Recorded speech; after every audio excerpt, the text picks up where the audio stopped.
Hello. Hello à tous. J'attends un peu. Je vais essayer de... Aujourd'hui, j'essaie de m'organiser un peu. Donc, j'ai pris mon deuxième téléphone pour lire les questions peut-être là.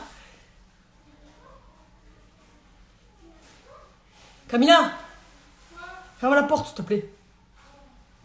Ouais, on est en train de mettre en place ma fille qui est venue. Bon, je commence tranquille. J'attends que du monde vienne. Ferme la porte, mes enfants.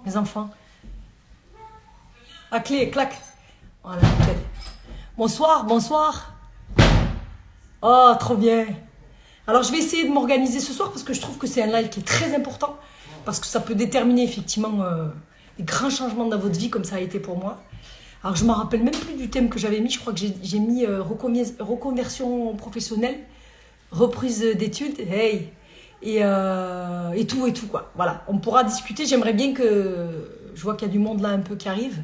J'aimerais bien qu'on arrive à rester sur ça, sur la réorientation, sur le développement personnel, sur les questions que vous ayez sur ça, d'accord? Parce que la dernière fois, je me suis rendu compte j'ai eu quasiment 1000 messages, je ne savais pas... voilà quoi. Donc j'attends, hello à tous, j'attends un peu, puisque 31, le quart d'heure méditerranéen fait qu'il y en a peut-être qui vont y avoir des retardataires. Hello à tous, je suis trop contente que vous soyez là, je veux vous le dire, merci. Bonsoir. Donc, comme je vous ai dit, je me suis organisée les questions, peut-être que je vais passer par là pour les questions. Ouais, bon, non, je les ai pas là, je suis con. Hein. Elles apparaissent pas. Donc je vais lire là, hein. Reprise d'études et motivation, voilà, c'est ce que je voulais. Je pense qu'effectivement, on peut pas être si on n'est pas motivé, on peut pas être reprise d'études. Et déjà, si vous êtes là, c'est qu'il y a des envies, des vraies envies. Donc, pas de difficulté. Donc, qu'est-ce que...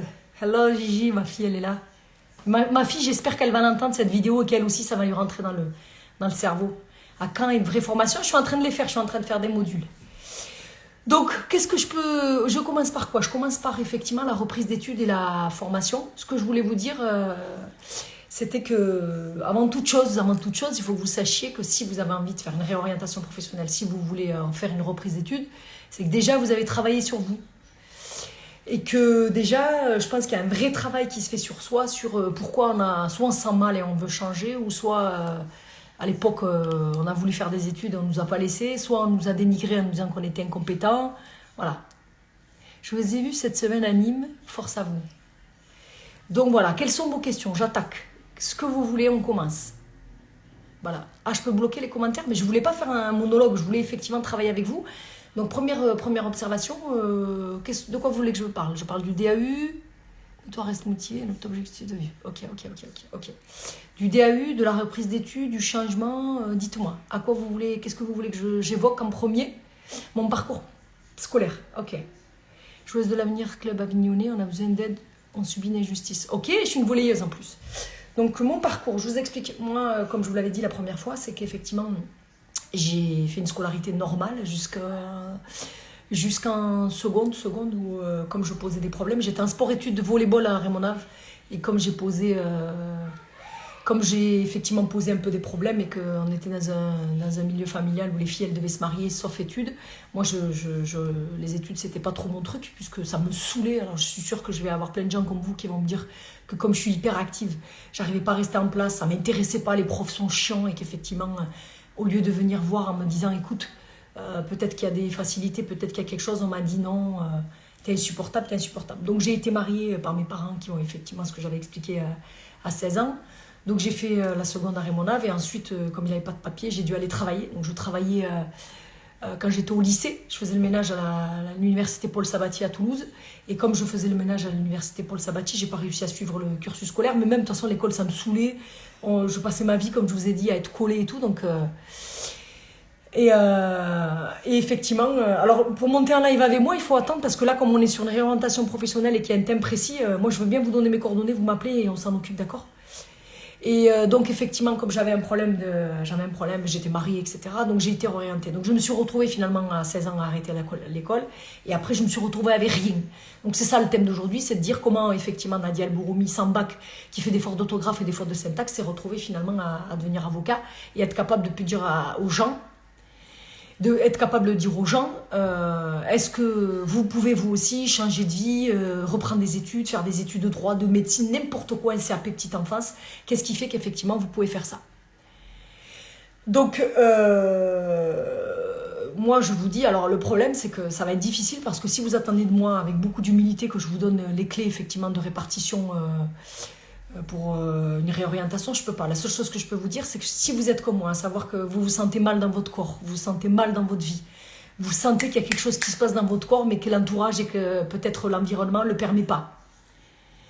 Alors, je vais te dire les difficultés que j'ai rencontrées en première année. Si vous sentez que dans votre fort intérieur, il y a des envies de changement, si vous sentez qu'effectivement, vous n'êtes pas heureux, peu importe l'âge, parce qu'il y a beaucoup de gens qui me disent « j'ai 36 ans, j'ai 4 enfants, j'ai 40 ans », on s'en fout.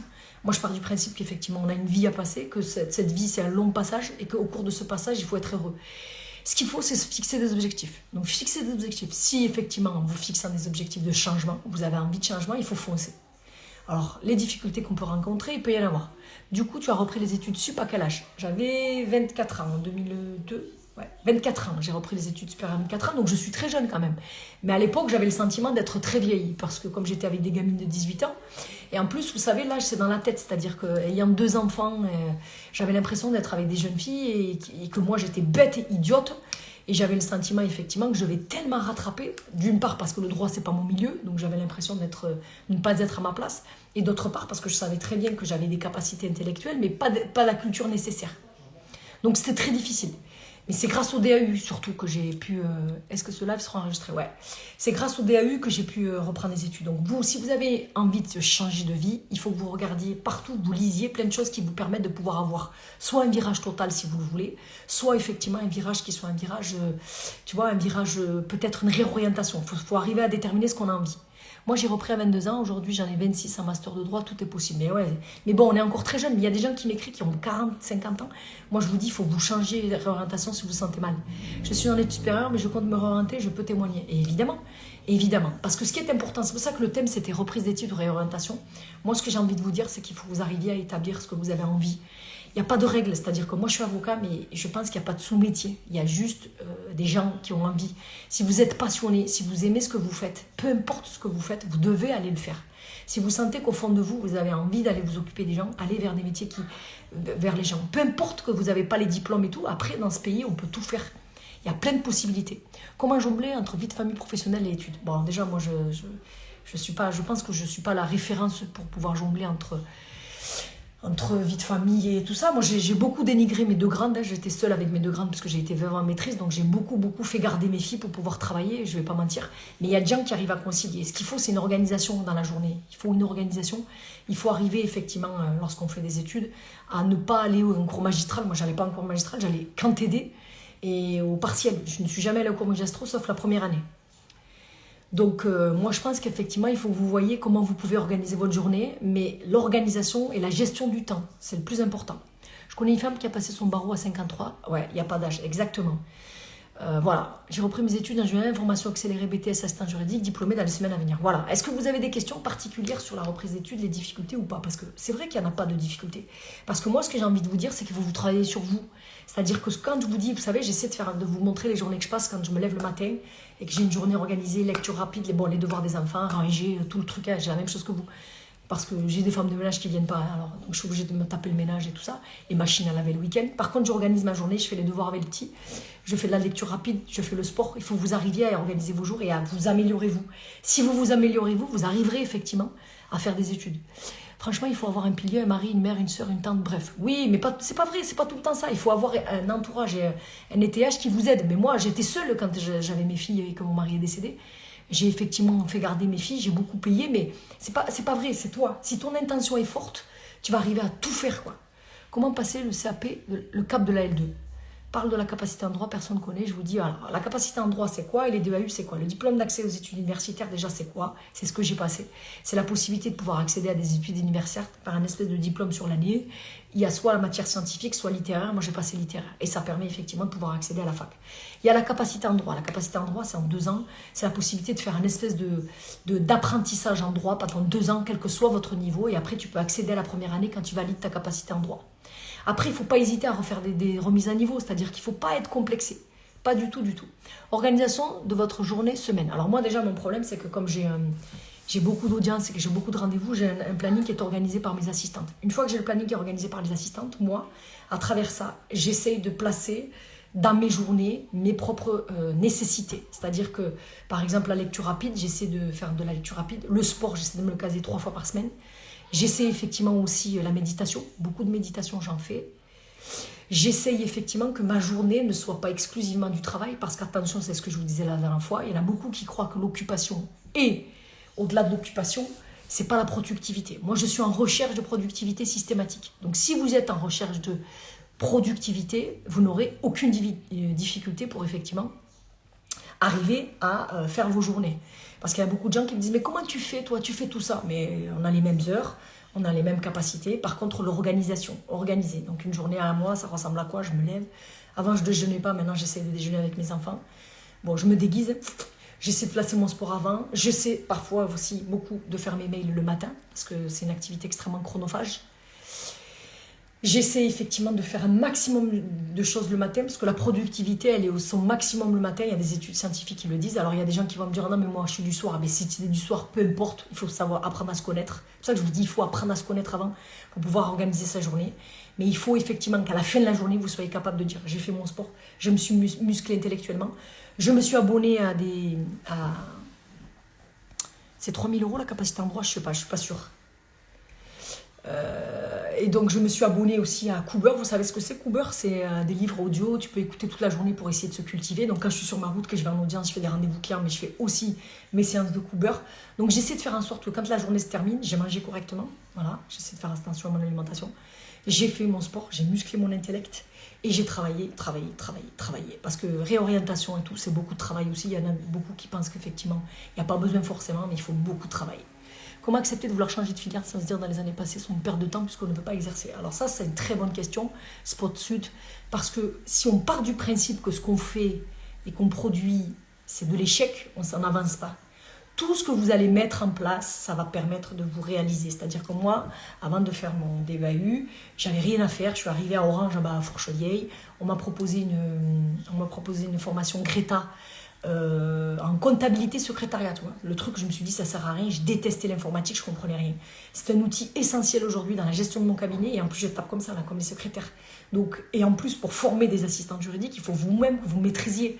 Donc ça m'a énormément servi. Donc il ne s'agit pas de se dire que ce qu'on a fait avant, ça ne sert à rien. Tout sert. Mais après, il faut que l'orientation, le travail, la capacité en droit, ce soit simplement un moyen. Ce qui est essentiel, c'est que vous changez. Il faut changer soi. C'est ça qui est important et qu'on a du mal à faire intégrer aux gens.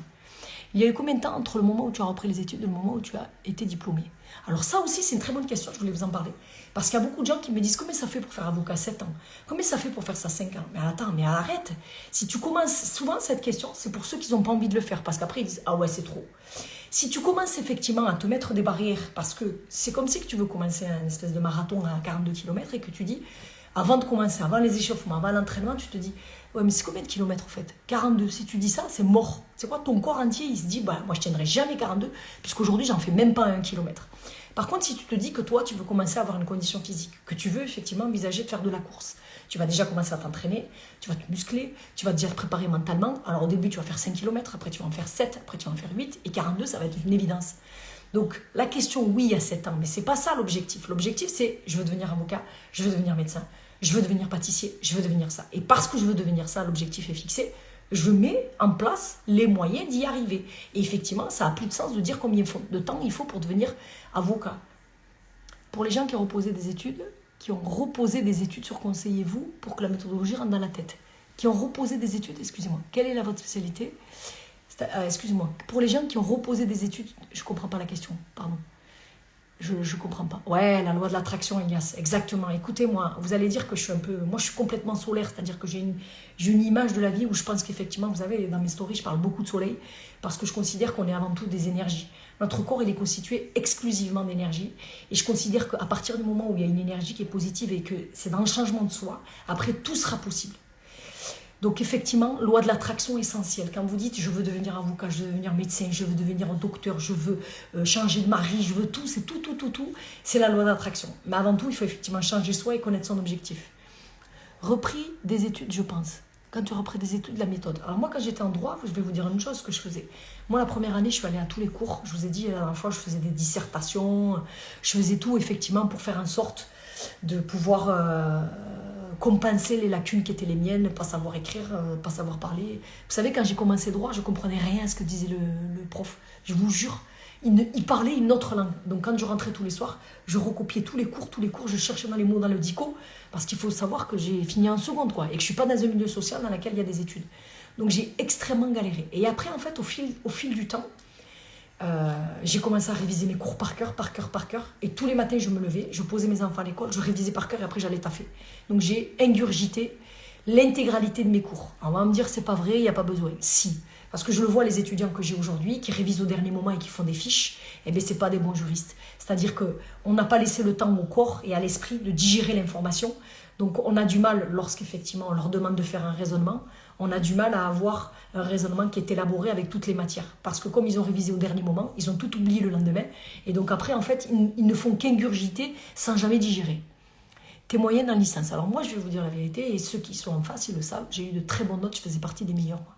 J'ai toujours tapé la mention. Et pourtant, je ne sais pas écrire, je ne savais pas écrire. Et pourtant, on s'est moqué de moi, mais j'ai toujours tapé la mention. J'ai été major de mon concours d'avocat. J'ai été deuxième de mes masters alors que je suis allée 3 semaines en master. J'ai fait mon mémoire. Mais c'est pas ça, c'est que j'avais faim, moi. J'avais faim. Est-ce que j'ai fait en plus si tu as besoin de passer en deuxième année de doc? Ah merde, qu'est-ce que merde. Quel est le déclic que tu as eu et où tu as pu trouver ta motivation de faire une reprise d'études? Alors, moi, c'est ça qui m'étonne. C'est que les gens, ils me disent, mais comment t'as fait?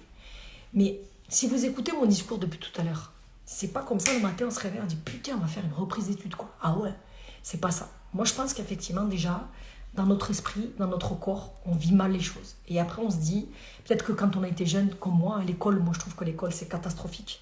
L'éducation elle est nulle, les profs sont nuls, on apprend que des trucs qui servent à rien, des profs qui s'en foutent de ce qu'ils nous dispensent alors que les matières elles sont passionnantes. Et souvent, on est passé à côté de la scolarité. Tous ceux qui sont en reprise d'études, c'est souvent des gens qui, on leur a passé leur temps à leur dire que c'était des abrutis et des nullards.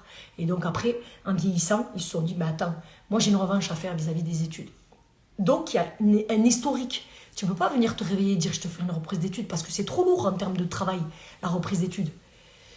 La réussite, elle passe pas forcément... Bien sûr, Taoufik, la réussite, elle passe pas forcément par l'école ou par la scolarité. Donc, la reprise d'études, c'est un changement comme un autre dans notre vie. C'est comme un changement de mari. Tu as un mari qui vient te casser la tête tout le temps, et du jour au lendemain, tu dis, putain, je vais divorcer.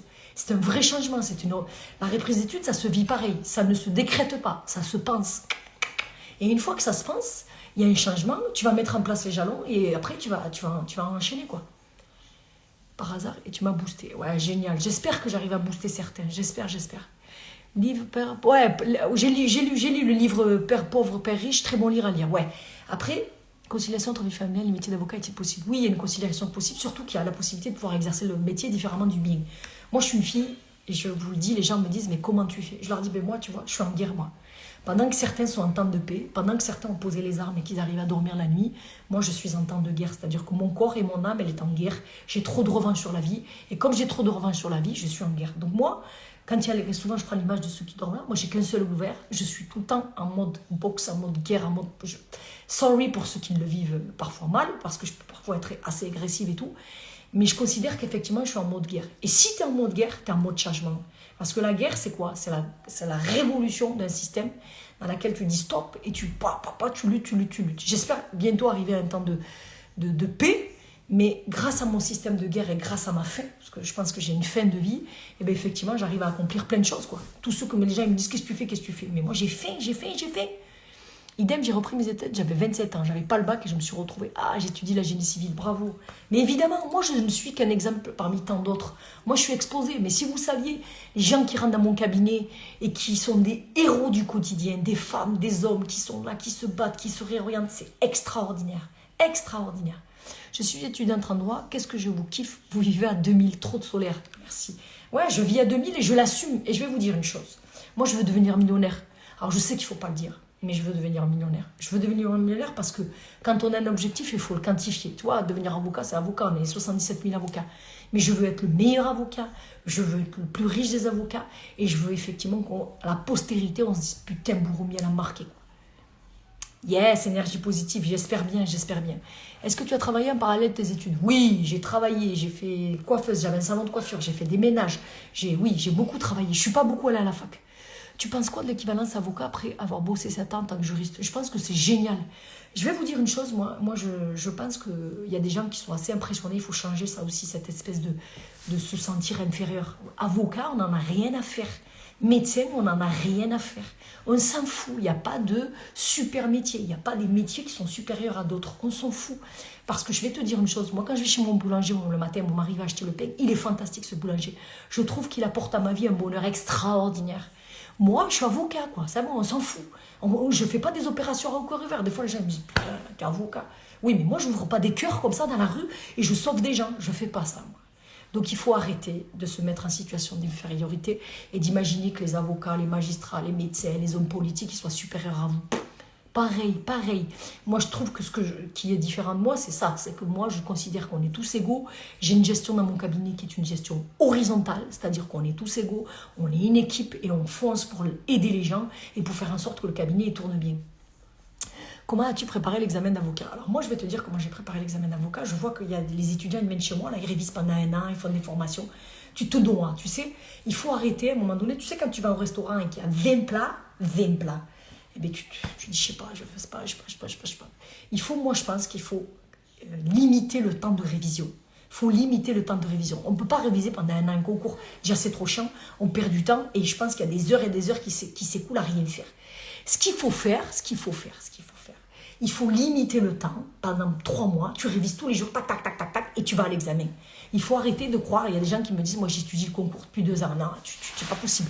Tu glandes, tu fais tout, mais tu révises pas le concours depuis 2 ans. Parce que c'est pas un concours qui nécessite des révisions pendant 2 ans. On n'est pas en prépa, on n'est pas en tout ça. Tu as souvent travaillé avec des experts comptables? Oui, bien sûr. Alors, les experts comptables, oui. Bonsoir, hello Fenty. Bonsoir, elle me connaît, elle. Hein, j'ai pu intervenir pour elle.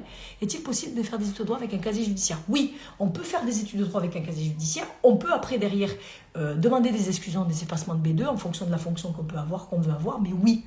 Et après, il ne faut pas se mettre des barrières. On peut avoir un casier judiciaire, mais on s'en fout. Fais tes études de droit et tu géreras après.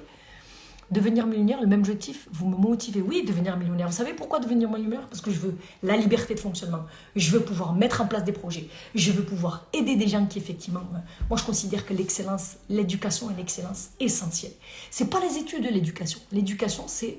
Moi, je dis à mes enfants, et à mon fils, là, le dernier, je lui dis, on s'en fout des devoirs. Fais vite tes devoirs et viens, on va lire des choses. Viens, on va apprendre comment elle habite la souris, comment elle vit la souris, comment la planète, elle descend, comment l'eau. On ne sait rien de notre environnement, de notre écologie. On ne sait rien.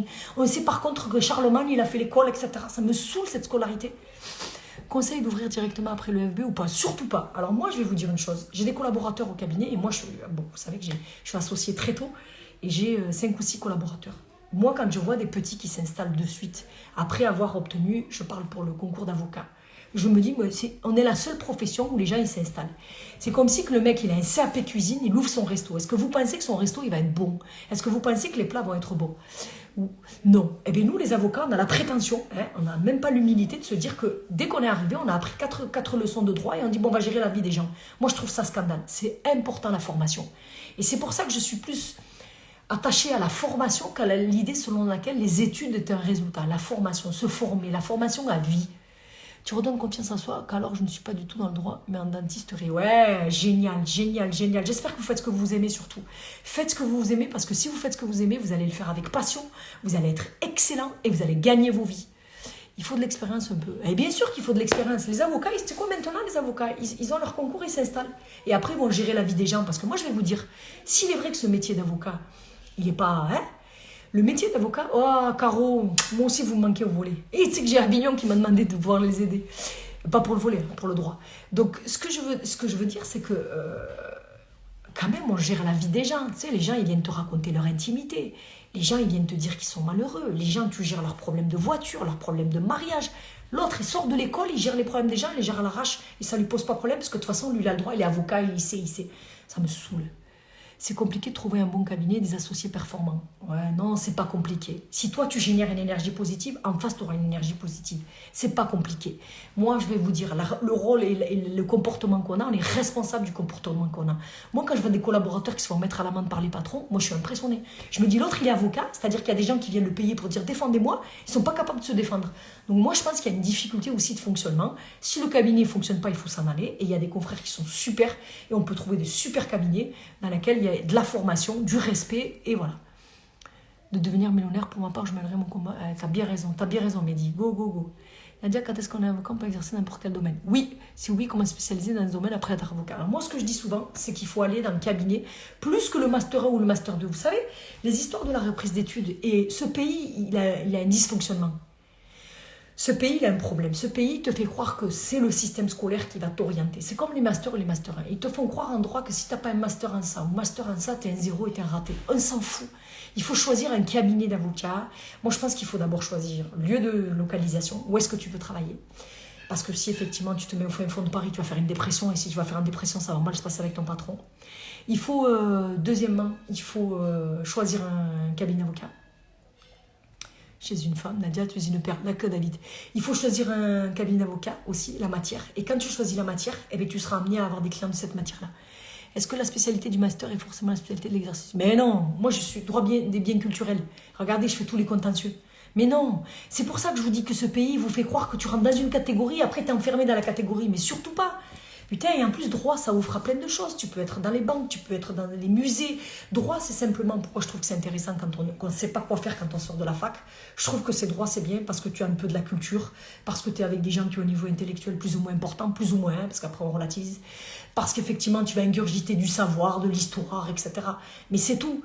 Et peut-on devenir avocat en faisant carrière juridique? Mais on peut devenir avocat avec n'importe quoi, même avec un master droit des chiens. C'est pas ça le problème, c'est qu'un concours, c'est simplement une notation. Il faut respecter un cahier des charges, il faut respecter ce cahier des charges et du valide. C'est plus dur d'avoir des clients quand on devient avocat que de devenir avocat. C'est très facile de devenir avocat. Ce qui est difficile, c'est d'en manger et de bien en vivre. Bonsoir, Boumédienne. Voilà, donc ne vous focalisez pas là, que des limites, que des limites. Tu vas, tu fonces et tu seras le meilleur, c'est tout ce qu'il faut se dire. Et après, tu te dis, je vais être le meilleur, comment je vais être le meilleur? Et tu mets en place les choses. Mais oui. Vu que vous avez travaillé avec, que pensez-vous du métier d'expert comptable? Je suis plus sûre de vouloir continuer dans cette voie. Bon, moi j'ai du mal avec les experts comptables. Alors nous, il y a une grande rivalité entre les experts comptables et les avocats. Mais bon, c'est un métier du chiffre. Moi, je ne suis pas un métier du chiffre. Bonsoir, on peut être avocat sans le bac? Non. Oui, il faut faire un DEU, une capacité en droit. D'être une femme dans ce domaine, bien sûr que c'est dur d'être une femme dans ce domaine. Alors, c'est dur d'être une femme tout court. Alors moi, vous savez, parfois je fais des vidéos. Et quand je fais des vidéos, je dis, moi j'ai une affection particulière pour les femmes, et t'as les mecs qui disent, non, mais moi, attends. On est d'accord que dans ce monde, dès que l'être humain, il est faible, il s'attaque à une femme. On est d'accord ou pas? Soit à des petites filles, ou à des petits garçons, et après aux femmes. Les femmes, c'est toujours l'objet de la frustration d'autres femmes, de société ou d'hommes.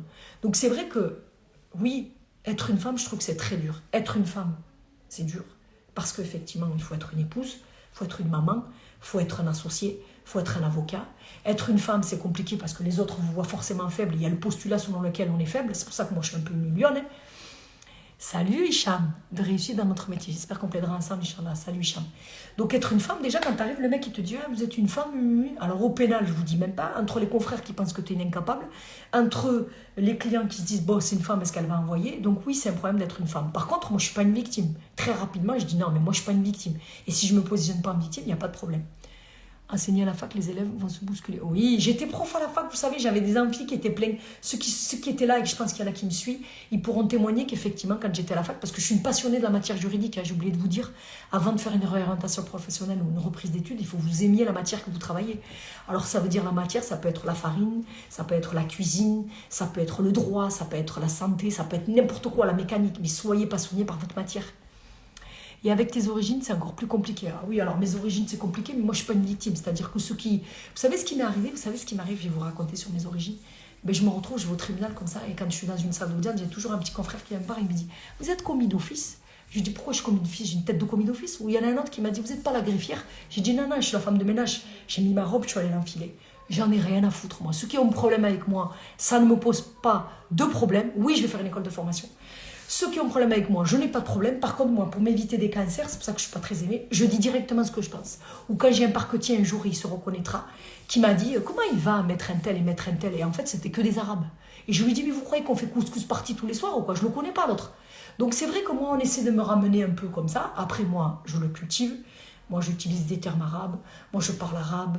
Donc, j'ai aucune difficulté. Donc, je ne peux pas non plus reprocher aux autres ce que moi-même, je cultive. Donc, je n'ai aucun problème. Coucou. Une vraie lionne. Ouais, c'est ça, exactement. Je ne savais pas du tout. Vanessa Paradis. Merci, je ne savais pas du tout. Vous avez toujours eu une bonne élocution ou ça prend avec le temps? Vous savez que vous me disiez que j'ai une bonne élocution, c'est très sympa parce que moi, je parle très très vite. Vous avez vu le débit? C'est l'histoire de ma vie, le débit. On m'a dit, ouais, Vanessa Paradis, c'est une guerrière, merci. On m'a dit qu'effectivement, quand on veut qu'on se donne les moyens extrêmement doués, atypique, Nadia est très douée, merci, merci. Ce que je veux dire, c'est que je suis contente que vous me disiez que je m'exprime bien, parce qu'il y en a d'autres qui ont tendance à vouloir caricaturer mes propos en disant que je parle mal. Alors oui, je dis beaucoup de gros mots, sachez-le. Une période de ma vie, j'étais comme le syndrome de la tourette. Toute la journée, je disais, putain, ça. Je ne le dis plus maintenant, j'essaye. Je pense que je suis plus apaisée, la méditation m'a apaisée. Yes. Nadia, en capacité à 3, j'ai appris que le code civil, excuse-moi, oh, c'est trop long. Bonsoir, merci pour le live. Je suis en M1 santé, reprise d'études et je rencontre une difficulté. Le stress et la peur de l'échec qui me poussent à tout faire en dernière minute. Des conseils? Ouais. Déjà, le problème, Nadia, t'es la meilleure. Yeah.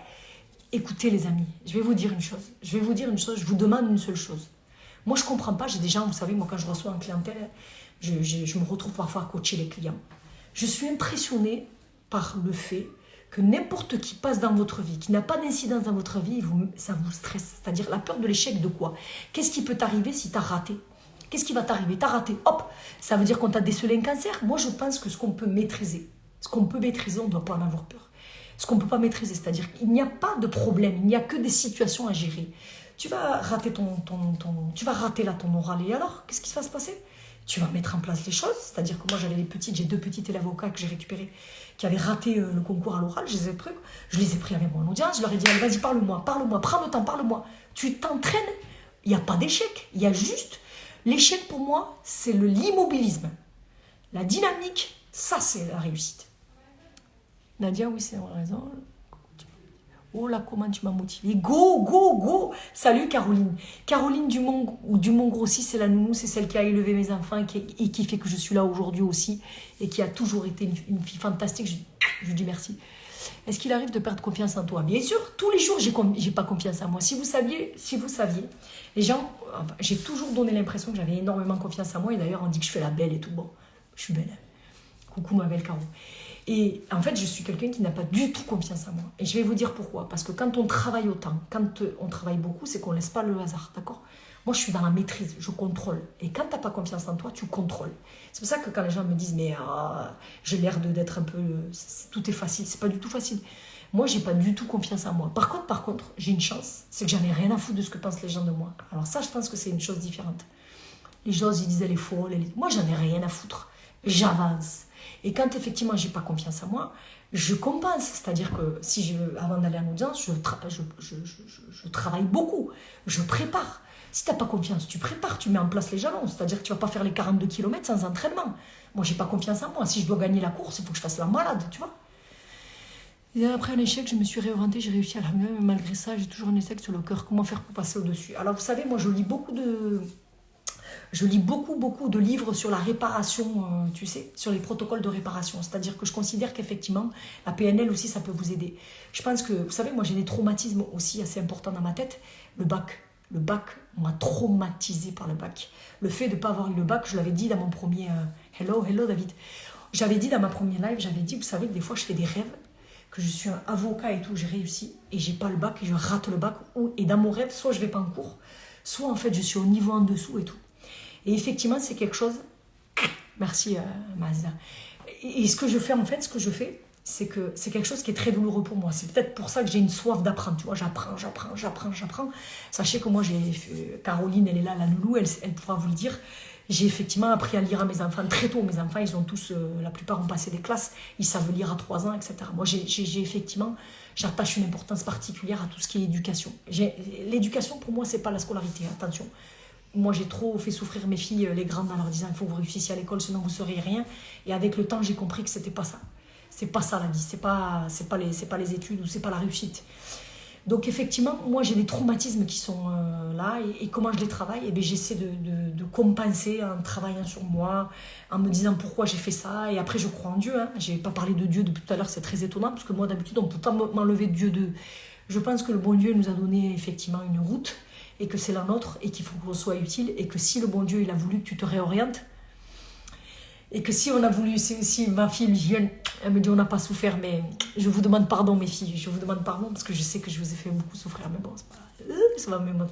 Bon, en tout cas, je demande à Dieu, quand il y a des échecs, je dis toujours à Dieu, et c'est vrai que c'est peut-être une forme de... c'est un manque de courage, mais je confie ce genre de décision à Dieu. Par contre, je m'impose de mettre tous les moyens en œuvre. Et si le bon Dieu a décidé que ça ne devait pas marcher et que ça ne devait pas passer, ben effectivement, je considère que je l'accepte. Sans difficulté, j'accepte les décisions de Dieu. J'ai accepté d'avoir été mariée, d'avoir été battue, j'ai accepté d'avoir été veuve, j'accepte toutes les décisions de Dieu. Oh, merci Zaza, merci. Merci. Non, mais c'est vrai, les décisions de Dieu. Et vous savez, même dans mon travail, je fais le maximum. Je dis à mes clients, alors j'ai l'air un peu zézé, je dis à mes clients, Allah subhanahu wa ta'ala, c'est-à-dire le Dieu le grand, il décide de tout. Moi, je ne suis qu'un prétexte, c'est-à-dire que je dois mettre en œuvre l'intégralité des moyens qui sont en mon possession, mais c'est le bon Dieu qui décide. C'est le bon Dieu qui décide. Il faut avoir l'humilité d'imaginer qu'on a une intervention, une capacité d'intervention qui est extrêmement fine. Après, il y a un dicton. Aide-toi et Dieu t'aidera.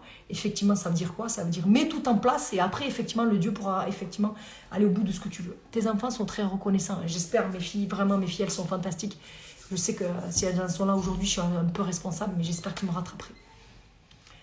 Ouais, salut Delisa. Machallah, contente de t'avoir comme avocate. Moi aussi, je ne sais pas qui t'es. Tiens, ma fille. Alors, Madia, ça s'est même passé vendredi à mon cousin. Oui, il t'a dit. Est-ce que t'as dit que ça s'était bien passé pour Bourg-en-Bresse? Tu sais que j'ai eu une barre de rire à Bourg-en-Bresse avec lui. Oh, il est trop mignon. Des questions d'autres, 3 principes de réussite. Alors, 3 principes de réussite, c'est-à-dire 3 principes de réussite. Travail, rigueur et volonté. 37 ans. Big respect, Nadia. Quelle femme. Si tu veux, quand tu veux. Merci pour vos conseils. Je viens de découvrir. J'aime tellement vous écouter. Vous êtes une inspiration. J'espère. Franchement, si vous saviez ce que ça me génère dans mon cœur de me dire qu'il y a des gens qui vont écouter Nadia et qui vont dire ouais, on y va, go, on y va, on change. On change de vie, on change de mari, on change de maison. Mais par contre, comme on n'est pas bien, on change. On n'est pas obligé de faire la révolution non plus. Des tout petits changements, ça va amener effectivement dans 10 ans une vraie révolution. Inscription, master. Étant salarié, ça coûte cher. Franchement, je sais pas, Maziza. Moi, je sais pas. Je sais pas. Quel modèle? Tu peux faire un petit coucou? Ouais, Amel, coucou. Merci beaucoup pour ta réponse. Tu peux me dire, s'il te plaît, les titres des livres des réparations PNL que tu es en train de lire? Alors moi, je lis plein de trucs. Vous savez, j'ai une application Cooper où il y a plein de petits livres audio que tu peux écouter en plus en accéléré parce que pour faire avancer ton cerveau, il faut faire travailler en accéléré. Tu sais, tu le fais des espèces d'électrochocs. Et après, sur la réparation, il y a plein de protocoles. Il y a un auteur là qui fait des protocoles. C'est une ancienne journaliste qui a écrit des livres et qui dit qu'effectivement, avec des protocoles chamaniques, on peut effectivement régler les problèmes, les traumatismes qu'on a pas eu. Parle-nous du DAU, s'il te plaît. Alors, le DAU, c'est un diplôme que tu passes. C'est un niveau 3e, hein, je vais être honnête avec vous. Il n'y a rien d'exceptionnel. C'est un niveau 3e. Tu fais de la rédaction, tu fais de l'histoire. Et en fait, tu le passes soit en cours du soir, soit en cours de journée. Moi, je l'ai fait en cours du soir. C'est sur une année. Mais tu es une balle atomique, tu dégages une énergie, yes, tant mieux. On m'a raconté, il m'a dit, c'est bien passé à ton avis? Ouais, moi aussi. Inch'Allah, je pense que ça s'est très bien passé. Oui, il n'y a pas de problème. Inch'Allah, les 5 blessures qui empêchent d'être soi, même en audio. Les 5 blessures. Oh merde, quelle est la qualité première d'un avocat? L'écoute. Moi, je vais vous dire une chose, je parle beaucoup, mais j'écoute beaucoup et j'ai une mémoire où je retiens la vie des gens. C'est-à-dire que mes entretiens, ils sont un peu longs parce que moi, j'ai besoin, quand je téléphone quelqu'un, de savoir toute sa vie, ce qu'il fait pas. Il y a des clients, moi, là, je vois qui me suivent, ils en sont témoins. Moi, j'ai besoin de m'imprégner de la vie des gens. C'est pour ça qu'il y a le tutoiement. C'est pour ça que je suis très tactile aussi. Je touche mes petits, je leur touche les cheveux, je touche le corps. Je pense que pour être un bon avocat, il faut être capable de se mettre à la place de l'autre. Parce que parfois, on a envie de dire aux gens, peut-être tu me fais chier pour ton chien ou pour ton meuble. Et en fait, tu le dis pas parce que tu sais que lui, de façon émotionnelle, ça le touche par principe. Tu dis, moi, je veux qu'il me rende ma commode. Et parfois, cet objet-là, ça cache une intention autre. Et c'est vrai que si tu oublies jamais ça, eh bien, tu seras un très bon avocat. Fais-moi un hello. Hello! Surtout l'oral, je suis pas à l'aise. On s'en fout que tu sois pas à l'aise à l'oral. Tu seras un avocat qui passera pas ses journées à plaider au pénal. Il y a plein de matières. Et après, tu vas le travailler. Et quand tu vas le travailler, tu seras très bien à l'oral. Ce qui est difficile à l'oral, c'est quand on maîtrise pas. Moi, si à lire et qui nous permet de remettre en perspective ce qu'on a appris, ce que l'on peut apprendre. Mon problème, c'est le poids. Des conseils, please. Oui. Alors moi, je fais le jeûne intermittent. Tu sais, je fais le intermittent. Alors ça s'appelle comme ça, mais moi, je l'avais mis en place toute seule.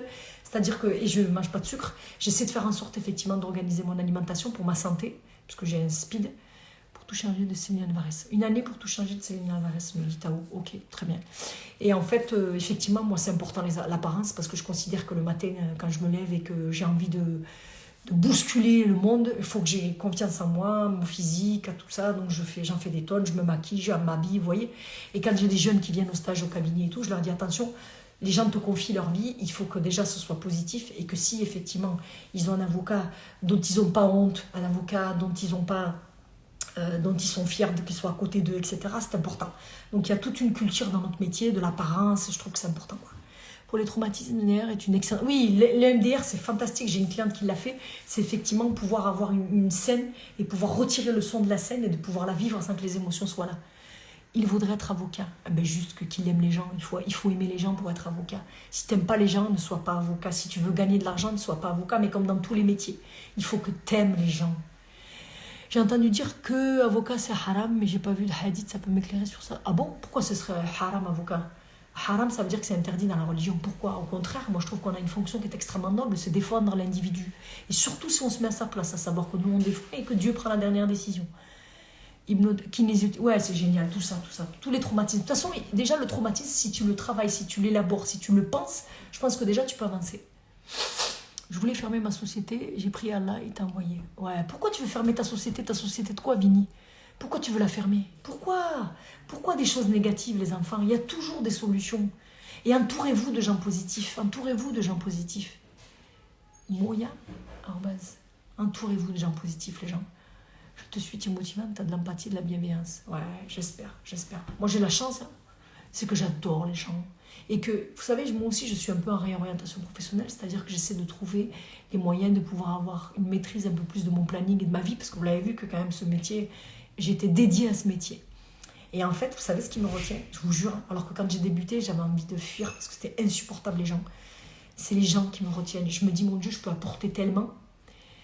T'es une bonne, merci. Et je me dis, putain, il y a des gens, je vois les confrères, ils s'en occupent pas, ils s'en foutent, il y en a d'autres qui sont là et tout. Et moi, c'est vrai que je lâche pas, moi, je suis une... Voilà. Et je me dis, putain, si j'arrête, putain, je vais regretter de pas défendre les gens. J'adore les gens, quoi. Bravo à toi de prendre le temps de nous faire découvrir. Ouais, je sais pas si je suis pas sûre vraiment. C'est juste une question, une personne m'a dit, c'est halal. Bon, je sais pas du tout. La bonne humeur, ouais. Une méthode pour interpréter un arrêté juridique. Alors ça, c'est intéressant. On m'a demandé de faire une lecture d'un commentaire d'arrêt. Mais il faudrait que je vous fasse un live sur le commentaire d'arrêt, la dissertation et c'est surtout la matière juridique. Comment envisager un texte, le prendre et après les matières. D'être avocate, vos filles ont quel âge? Alors j'ai une fille de 24 ans. Tout à l'heure, elle m'a dit, maman, t'as dit que j'avais 23. 24, 19, elle va faire 20 là. Et 6 ans et 10 ans. Est-ce que c'est cool de mettre en replay ce live? Ouais, je vais demander à mon Tao là qui est là. Qui est l'imam, il répond à la question. C'est tout l'inverse de haram à regarder. Mais bien sûr que c'est tout l'inverse de haram. Moi je le vois, le bon Dieu me sahel. Vous êtes motivante. J'espère que je suis motivante. Quelle était ta pire plaidoirie? Alors ma pire plaidoirie, je sais pas, il faudra demander au public parce que c'est très difficile de s'évaluer. Une baisse de morale remise dans la sape.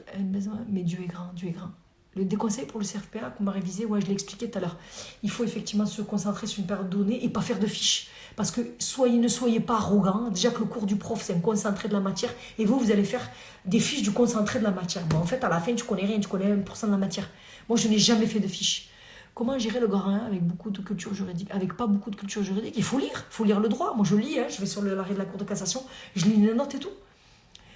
Alors merde, y a-t-il une islamophobie dans le corps des avocats? L'islamophobie? Non, on n'en parle pas de l'islam, parce que de toute façon c'est un métier dans lequel on doit être neutre.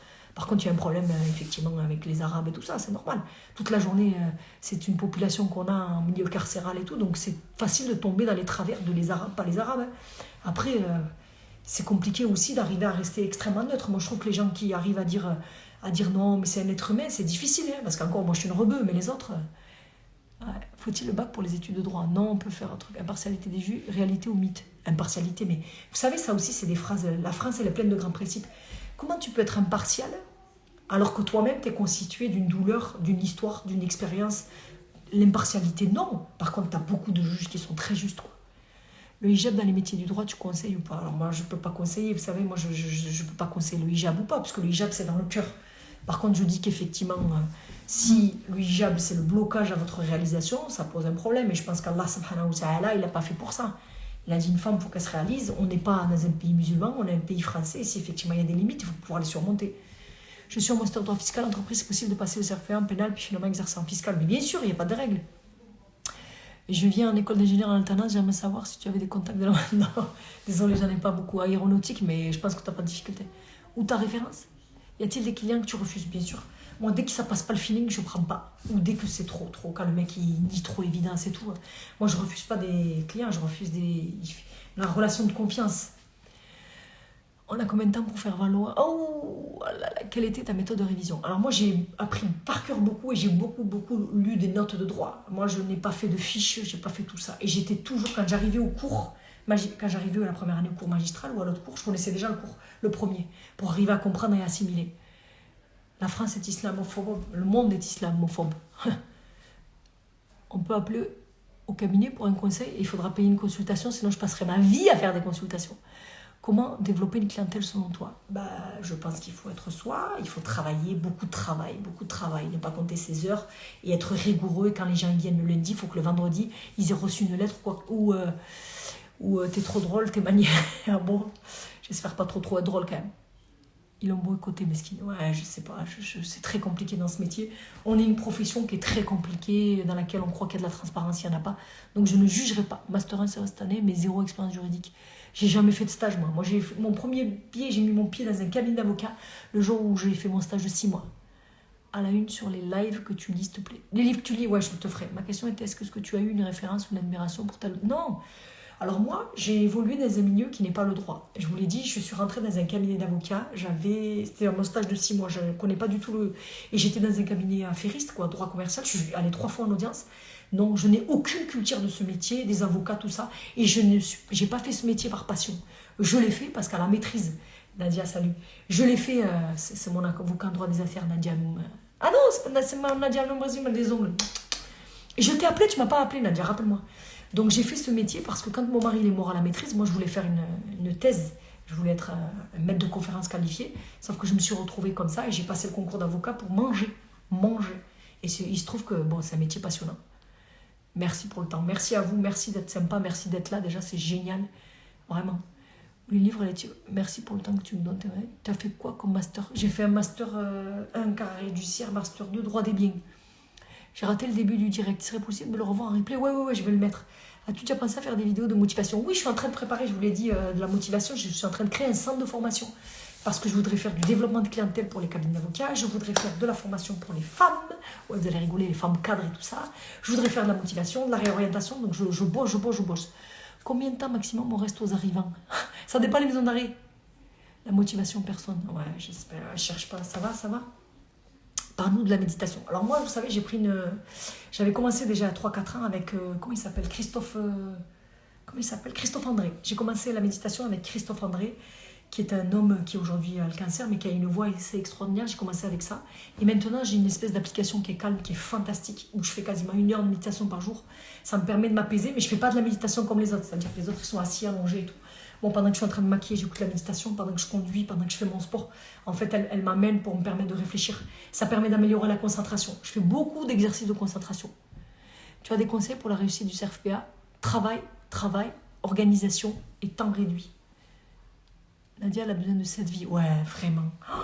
Il n'y a que 24 heures. C'est pour ça que je ne dors pas beaucoup dans les rides et tout. Là, ma fille, elle m'a dit, tu sais, c'est dimanche, maman, t'es pas obligée de te maquiller. Je voulais vous éviter trop de...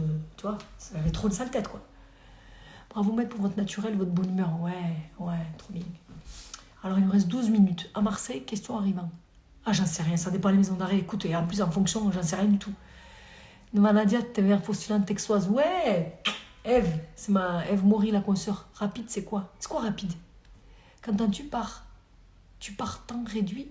Excusez-moi les questions, si vous écrivez pas, je comprends rien, on dirait que c'est moi qui envoie des textos.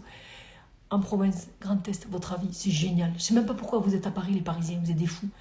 Dans les petites villes, on peut super bien développer. Moi, j'ai un cabinet avocat, je vous jure que quand je le dis, les gens qui me connaissent, ils savent que j'ai un super cabinet à Avignon. Les gens, ils pensent que c'est dans les grandes villes qu'on développe. Bien sûr qu'il faut se barrer, juste pour le temps, pour pas faire une dépression. Yeah. Ta boutique de fringues préférée? Bonne question. Alors moi, j'ai du mal, je ne paye pas les habits très chers. Et après, je suis en train de... Il y a une boutique, il y a une fille qui a fait une boutique, là, elle m'a dit de demander de faire des modèles et tout, parce que j'achète mes habits et je vais faire tout un truc sur les habits. La première fois que vous avez mis le pied en prison. Oh là là. C'était très étonnant. La prison, vous savez, je ferai un live sur la prison, parce qu'il y a plein d'émotions qui se perturbent en détention. Ouais, la prison, c'est quelque chose qui me touche beaucoup. Les prisonniers, la situation des prisonniers, ça me touche beaucoup parce qu'il y a tellement de vie dans une prison. Avocat, droit pénal et religion défendent des gens qui font des choses haram, c'est haram ou pas. Alors ça, moi, je vais vous dire, moi, je suis pas Dieu, je juge pas les gens, moi. Moi, par contre, vous imaginez bien avec le caractère que j'ai, quand j'ai mon petit ou que j'ai personne, je fais la morale, je dis pourquoi t'as fait ça. J'essaie de comprendre l'individu. Par contre, moi, je suis là pour défendre, faire en sorte que ce monsieur ou cette dame, elle s'en sorte. Je suis pas là pour les juger, moi. Il y a que le bon Dieu qui peut les juger. Ah non, non, moi jamais, je commence pas. En plus, moi aussi, on fait tous des choses interdites. Avez-vous déjà eu des problèmes avec des clients, perdre un procès ou autre? Bien sûr que j'en perds des procès, mais j'ai pas eu de problème avec les clients. Vous savez, moi, je m'expose beaucoup sur les réseaux sociaux. Si j'avais pas confiance à mon travail, je le ferais pas parce que je me ferais insulter tous les jours. Moi, j'ai confiance au travail que je fournis. Il y a des clients là qui me lisent là. Je sais que j'essaie d'être le plus droit possible, de fournir le maximum, et j'explique surtout. J'explique tout ce que je fais et pourquoi je le fais. La femme déterminée. Merci Myriam. Salam Nadia, salut. J'ai l'impression qu'aujourd'hui, on nous prend nulle part. Non, non, commencez pas avec des phrases comme ça. Allah subhanahu wa ta'ala va vous aider. Mais non, vous inquiétez pas.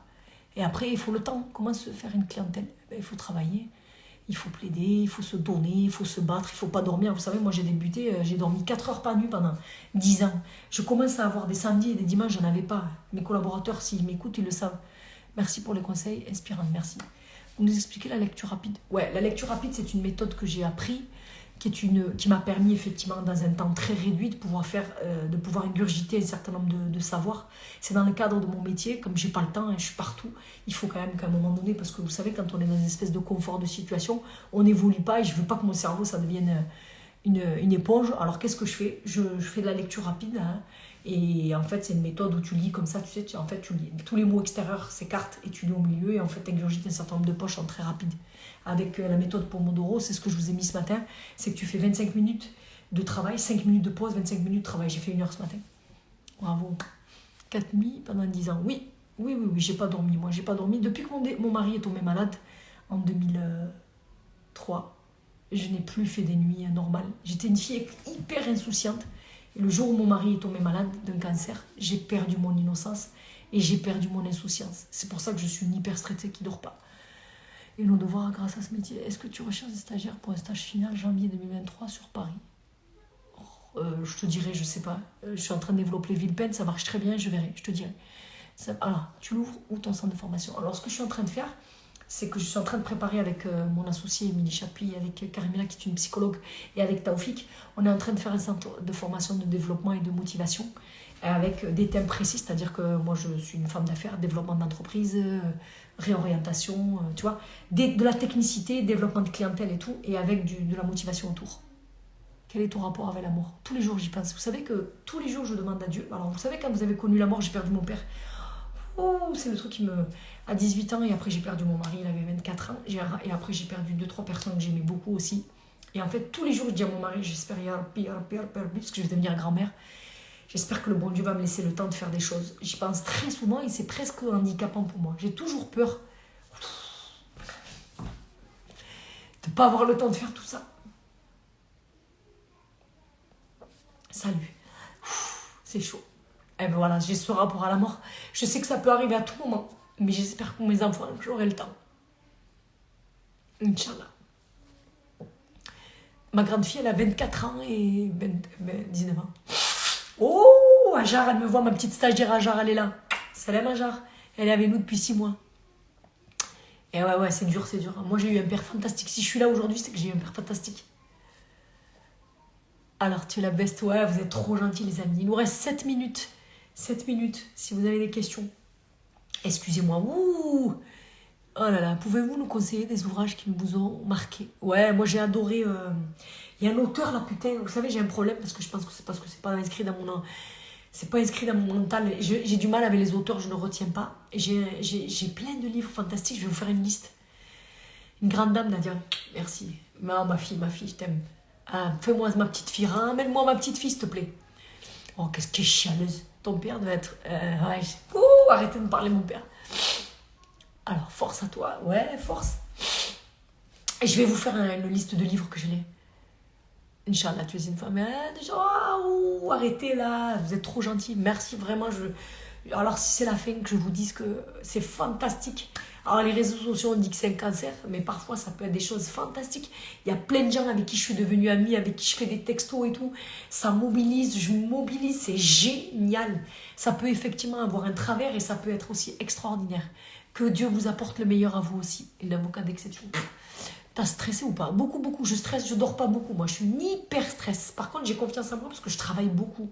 Je fais rien au freestyle. Les gens qui me connaissent savent que je suis une grosse travailleuse et que je laisse pas beaucoup au hasard. Je laisse que ce que le bon Dieu veut au hasard. Être voilée, avocate, possible de faire bouger les choses, c'est difficile. Sincèrement, c'est difficile. Après, moi, je pars du principe, je vais vous dire une chose. Moi, je ne suis pas très aimée dans la profession et je rencontre beaucoup de difficultés en ce moment. Sachez-le, j'ai voulu m'inscrire à Villepinte, j'ai été retoquée, donc je rencontre beaucoup de difficultés. Et ça me fait beaucoup de travail, ça me fait un travail sur moi-même, sur mon rapport à la profession, sur mon rapport aux autres. Il y a une chose que je sais, c'est que je n'ai pas envie de lutter contre le système parce que je vais mettre mon énergie dans quelque chose que je ne maîtrise pas. Par contre, ce que je sais, c'est que je vais tout faire pour faire en sorte de contourner et de réussir. Parce que tous les rageux, si vous réussissez, vous les tuez. Et moi, je veux réussir. Je veux réussir pour démontrer à ces gens que moi, je suis différente d'eux et que la différence, ça peut fonctionner. Oui, bien sûr, travailler, reprendre ses études de droit. Oui, tout est organisation. Je pense que ce soit interdit, tu es libéral, donc tu es un peu libre. Ouais, mais tu peux le mettre dans le cabinet, mais tu peux pas. Alors attends, pour développer une clientèle, tu vas venir avec le hijab. Eh ben, les gens, le problème, c'est que les gens, ils n'ont pas envie d'avoir quelqu'un d'être reçu par le hijab. Et après, tu vas à l'audience. Et quand tu vas à l'audience, c'est un métier qu'on ne peut pas exercer avec le hijab. Pour une avocate. Alors, parce que c'est le principe de la neutralité. Alors, je vais vous faire un truc tout simple, moi. Vous avez un juif qui vient avec la kippa, et vous avez un prévenu qui est un barbu comme ça, qui fait du terrorisme. Le juif, lui, il va être commis d'office. Est-ce que vous ne pensez pas que ce soit la barbouze, là, ou que ce soit la kippa, il n'y a pas une situation dans laquelle il y en a un qui va se méfier de l'autre? On fait de la neutralité pour qu'effectivement, ce soit le droit qui nous joigne, qui nous fasse le lien. Et qu'il n'y ait pas de postulat qu'on se dise « Ah, mais les racistes, il n'aime pas les musulmans, il n'aime pas les juifs. » Vous voyez, c'est pour ça qu'on dit qu'il faut de la neutralité. Et moi, j'y tiens à la neutralité. J'adore ton mental, tu es une gentleman exceptionnelle. Yeah. Tu ne pourras pas le porter au tribunal. De quoi? Voilà, exactement.